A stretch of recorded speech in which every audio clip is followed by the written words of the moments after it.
Lamuka ezali ekozala kaka. Lamuka eza plateforme o ezalaka na bato ebele. Même bandeko Félix bazala pe na kati ya lamuka.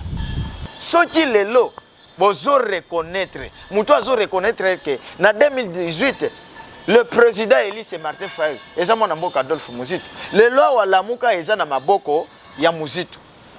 Tolobaka lamuka oye Martin Fayulu président élu Muzito visionnaire du Congo. Lamuka lelo eza na maboka ya Muzito. Lamuka ezali, lamuka wa beti mbela. Alobi, il faut qu'on chami entre Rwanda na Congo.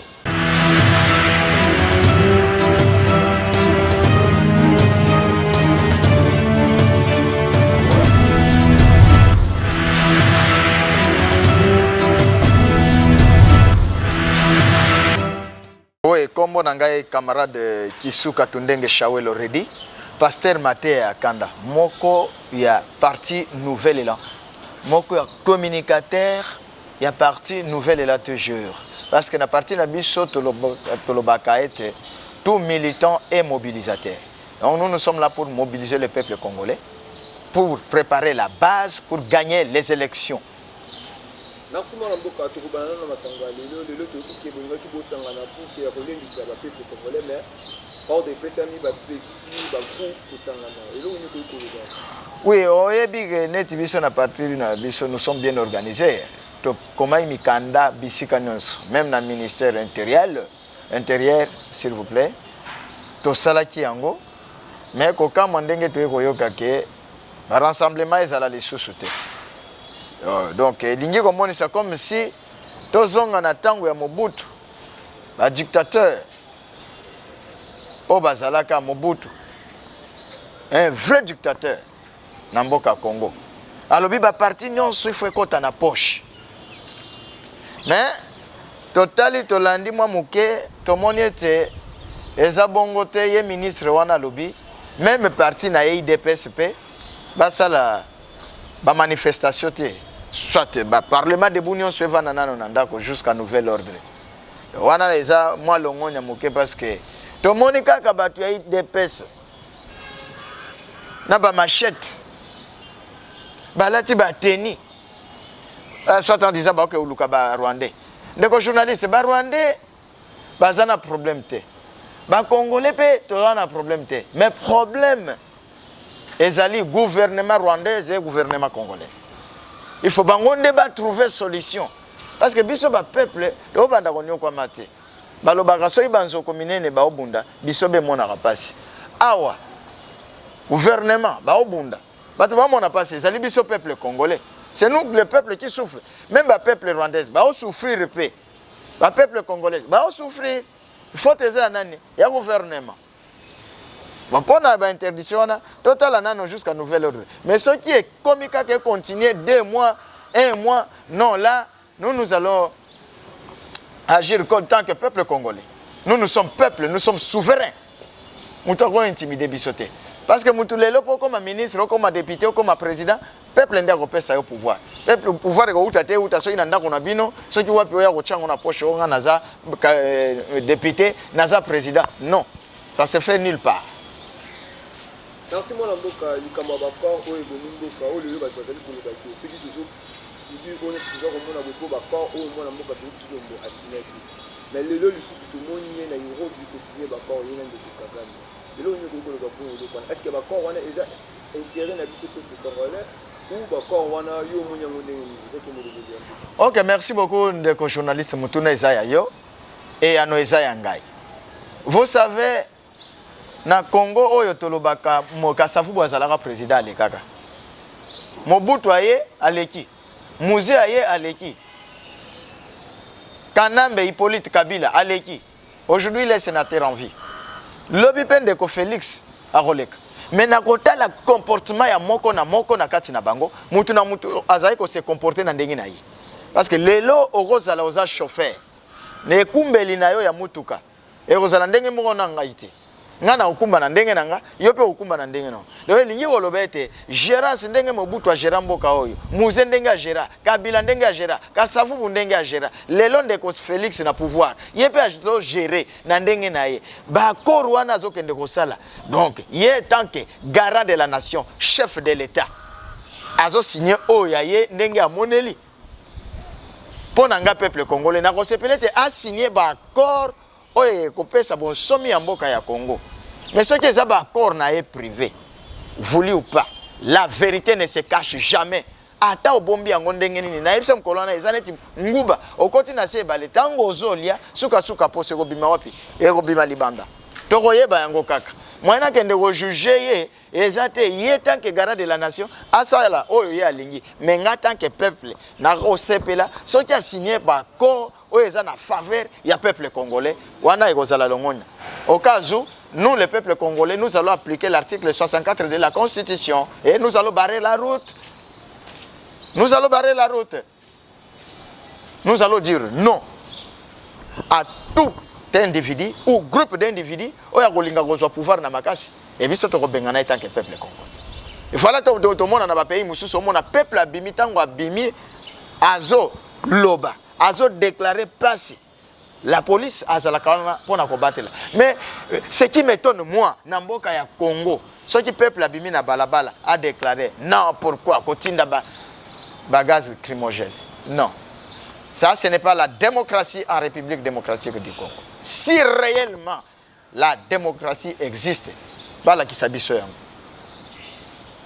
Et Namikole, tu connais kato ki bongo bakitaki moi Namboka da Philippe parce que député national au parlement.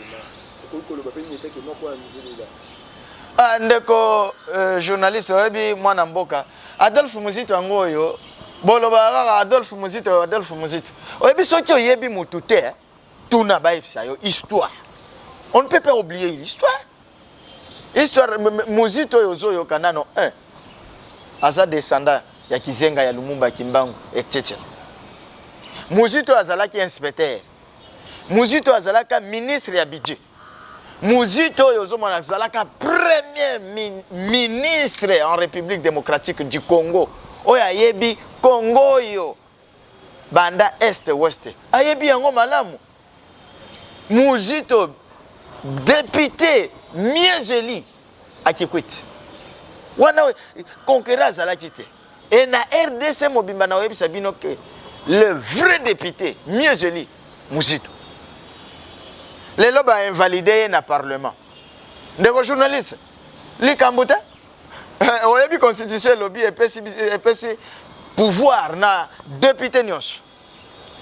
1. Il y a la mort. 2. Malade.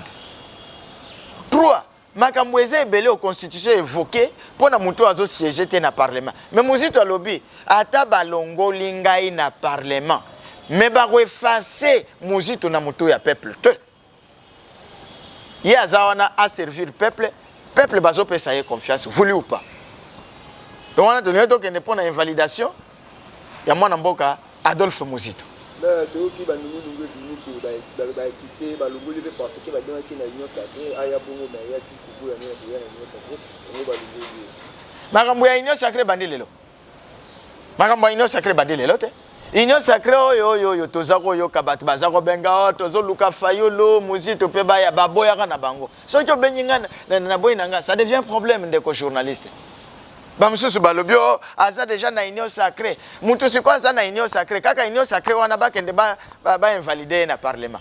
Est-ce que bato bazolo ba makambo bazo raisonner mitu na bango ezosala. Nous sommes bien éduqués, bien formés ndeko journalistes.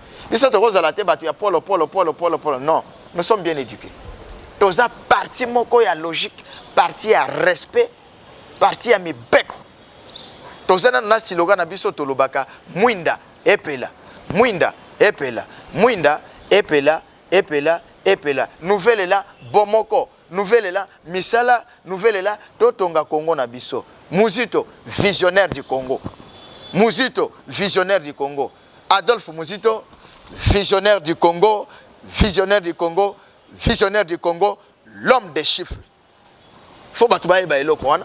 tokozala te on ba barbare on dirait ba chaku koloba pamba to le kana mituna ndeko journaliste tokobeta lisolo ya lamuka o tomoni silence lamuka na terrain bazoka na susté et puis tozali koyoka bandungu ndungu ezali kokoma batisu ado mwana mboka wadafu muziki mutu azali kosala ke lamuka oyoka na susté po ye mutu na minute oyo ngonde ya lamuka eza na maboko na ye lamuka ekomi wapi lamuka ezali ekozala kaka lamuka eza plateforme oyo ezalaka na bato ebele même bandeko Félix bazala pe na kati ya lamuka mais awa batikala mibale oyo tozoyeba nateyaka mokolo mosusu bana Pascal nayebi la reconnaissance soki lelo bozo reconnaître mutu azo reconnaître ke na 2018 le président Elise Martin Fayulu eza mwana mboka Adolphe Muzitu lelo awa lamuka eza na maboko ya Muzitu tolobaka lamuka oye Martin Fayulu président Eli Muzito visionnaire du Congo lamuka lelo eza na maboka ya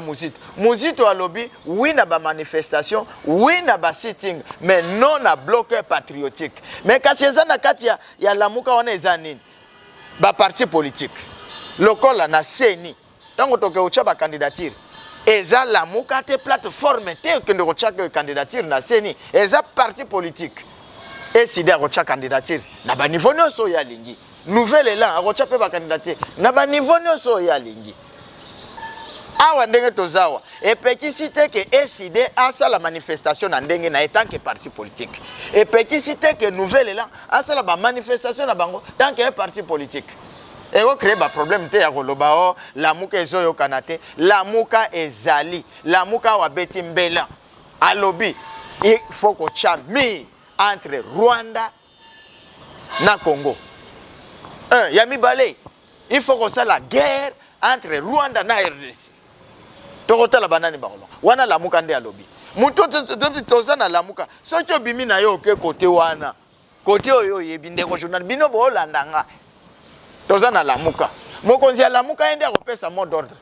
Tango ezala la muka na maboko ya Fayulu alobaka. Sota wekomi na Muzito alobi ke oui na ba manifestation na ba sitting non na bloc patriotique yo mtu msusu alobi otenga na zokenda mekende wana nde komi ko la muka ezo kana lisusu te la muka ezali kende siko yo zali yo ndi journaliste kende siko yo zali okokota na poto nde o sentir aigle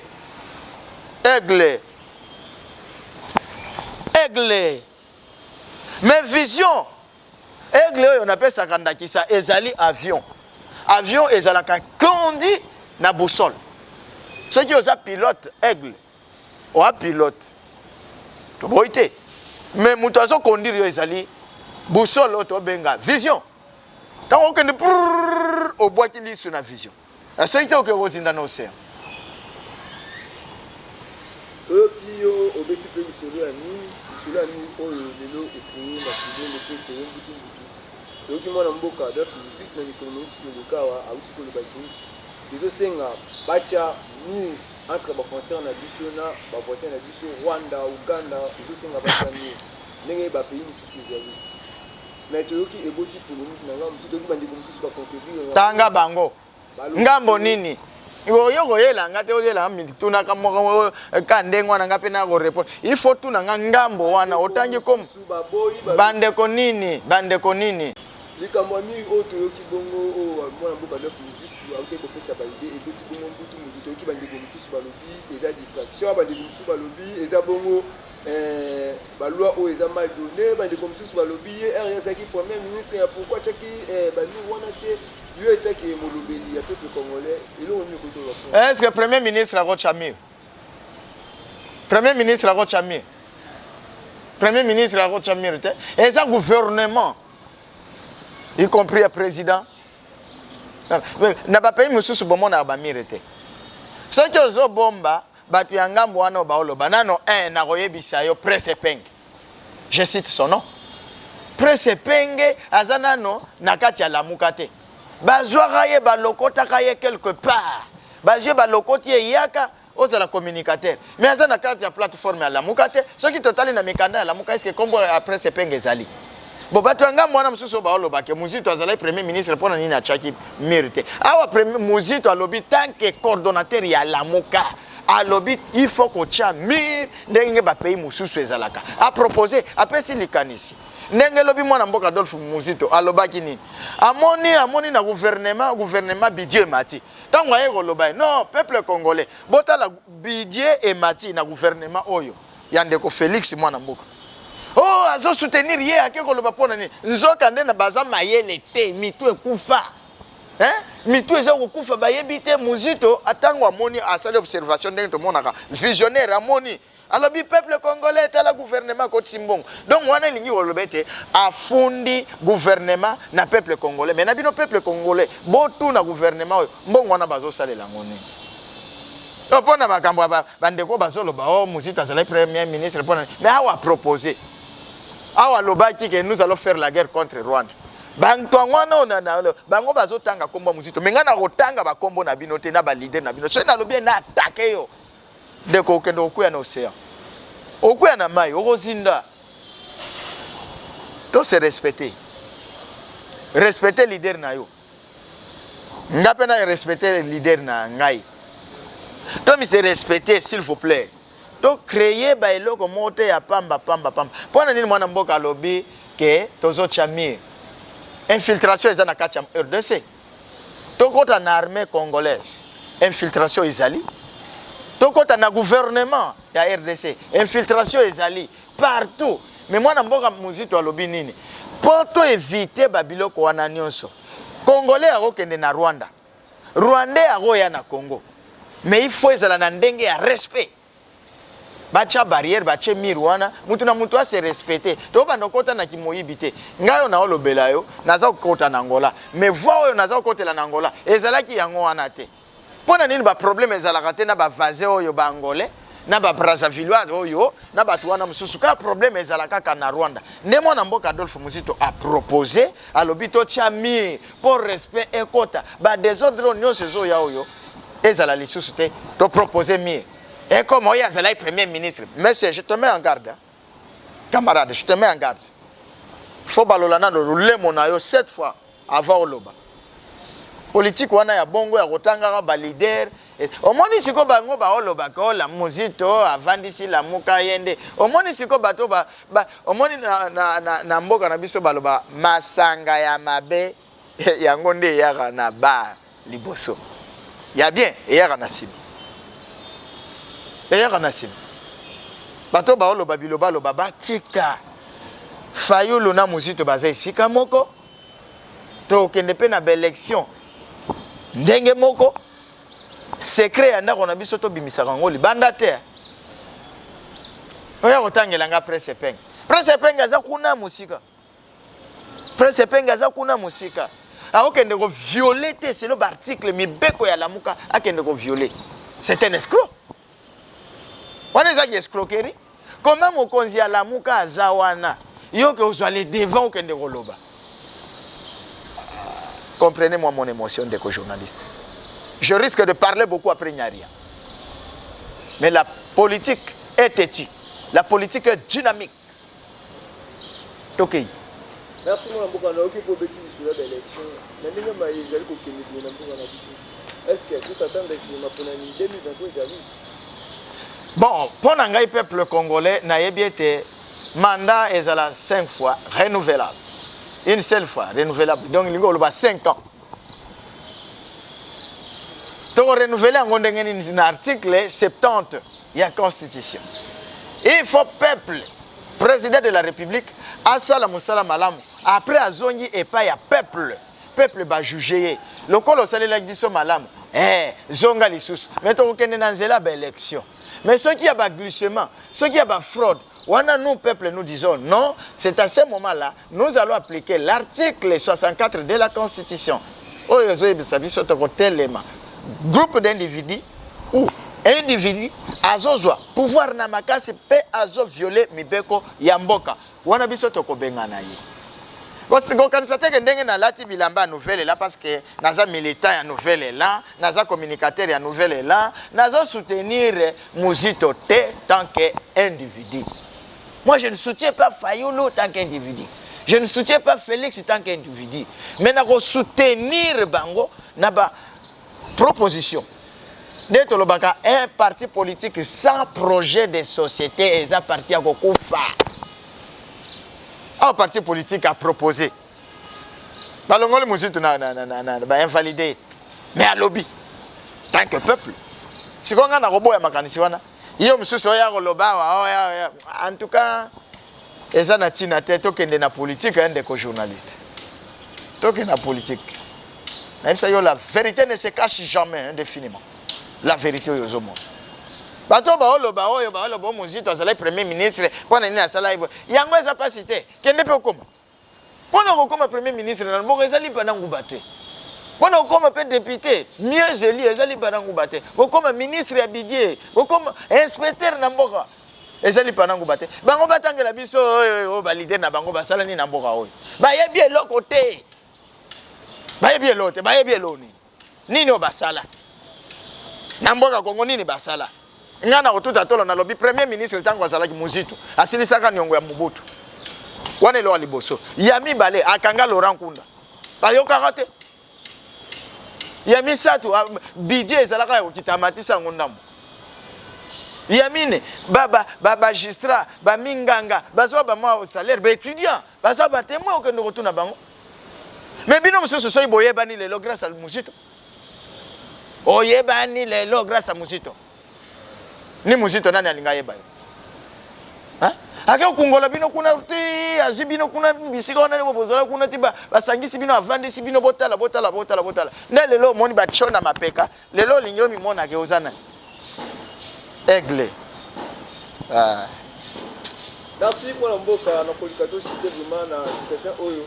Tout le monde qui bongo bande ko bato ki décision ba lobaki ba kulata ba auto beni ba zonker pour na soutenir fort d'ici. Mais tout le monde ministre du gouvernement ba beti mbela ba lobi o ba komoni alati bongo teni ba kokanga. Mais ba teni wana tango tozako loba biso na lamuka. Mais ba milice bazala ki formé na Kingabwawa. Là moi je ne peux pas marcher les mots. Je suis clair dans le langage nanga. Ba milice bazako formé na Kingabwa awa. Ba ngonde ba olata ba zonki wana na ba machette. Ezala na no parti politique. Neta ndenge biso tozala awa. Tozoteya. Tomoni la police ba epo wakanga biso. Abi okanga biso ndenge wana te. Qu'est-ce qu'il y a au juste? Pèse explication. Tant on va pèse explication, voilà. Vi. Tu comprendre bango, bakangi biso peut-être. Même bato IDPS bakangi bango bache. Mais bande kona biso ya ngambo wana lokola yo lingi kaka ngambo wana. Na ngambo wana yo ozomona wana ngambo wana. Ngambo yo. Ngambo yo. Bango balobi te. Lokola ezande wana baya wa so bitumba. Tala kosakana na lisasité. Kosakana na lisasité. Parce que l'État aza l'État. Lobi mwana mboka Adolphe Mouzito azala ina réunion. Na ba chef coutumier. Thème na ezala kinini. Chef de terre sans terre. Bah yo zo maloba mo ya koloba ke les sols et les sous-sols appartiennent à l'État. Mais on des chefs de terre pe azana iteni o ya mabele. Omoni Mobutu donc on s'appelle poya mutu. O ya sala malamu envers peuple. Aloba retour à l'authenticité. Mais vous ne voulez pas négocier avec des chefs coutumiers, pourquoi? Si on a un Adolphe Mouzito, Abimisi Makanisi. Ah, Abimisi Makanisi, Amir. Abimisi Makanisi, nous allons faire la guerre contre l'Iran. Ben validé. Comme une union sacrée. On s'accana Mouzito. Bible lobby ne touchez pas mes ouais camarades. So lobby que boy. Keba. Mais na ebisio aigle yo bete la ratol. Ni tete Mouzito elinga yebanate. Elinga mona na kutu te na terrain. Merci mon mboka message na oni ni ko pesa na ba mboka soutena bande kwa est et puis numéro na ya téléphone. Bande ko ya est bazali peuple congolais. Est wana ezate elingi olobate ke eza pays mususu non. Na Congo toza na est, ouest, nord, sud. Bande ko ya est nde eza sika frontière. Oyo Kagame azolinga ko ya ko monela kabiso. Nzambe azala kati na bango bazali peuple biso tozana minduki te mwana mboka Adolphe Mouzito alobaki il faut budget ya munene ezala pona ba forces armées na biso balia malamu po bakende ko bunda malamu avant de travailler il faut manger d'abord bana est basoda bana salaire te c'est bazala na salaire malamu ya malonga ba olia bien Est wana nini oyo Rwanda. Mais donne ta moment. Mais voulu pas yebi que est oyo Rwanda oyo et tremblana noté et zoana no frappe te. Et zoana frappe ya maloba. Mais cette fois-ci, ba au moins on a frappe ya farafa. Ndeko ya est jambo sana. Habari munzuri. Tozana bino elongo. Oya kolinga kobenga ngai na WhatsApp plus 243 99 3895. Pasteur Maté Akanda, communicateur ya Nouvelle Élan. Natoni bino botondi. La vérité ne se cache jamais. Indéfiniment. Mwinda epela. Mwinda epela. Mwinda epela. Epela. Epela. Ezala na butu. Ezala na moi. Biso tokopelisa mwinda biseka nyonso. Mobutu tango loba ba parti nyonso na poche. Mais biso kaka peuple tozako telema. Tozako loba. Awa tobanda. Awa nde na osala boy. Ça c'est la mobilisation. Je suis en train de mobiliser. Nazo mobiliser peuple bazo mona. Bazo yoka. Nino nga na olo. Nous allons frapper. Nouvelle Élan va frapper. Oh yo zo kanisa. Makambwa 2018 les cas. Makambwa les cas. Ah, c'est la 2023. Nouvelle Élan au candidature. Ngambo wana lokola yo journaliste le beka ngambo wana pe ba candidature. Oko zinda. Merci ndeko journaliste.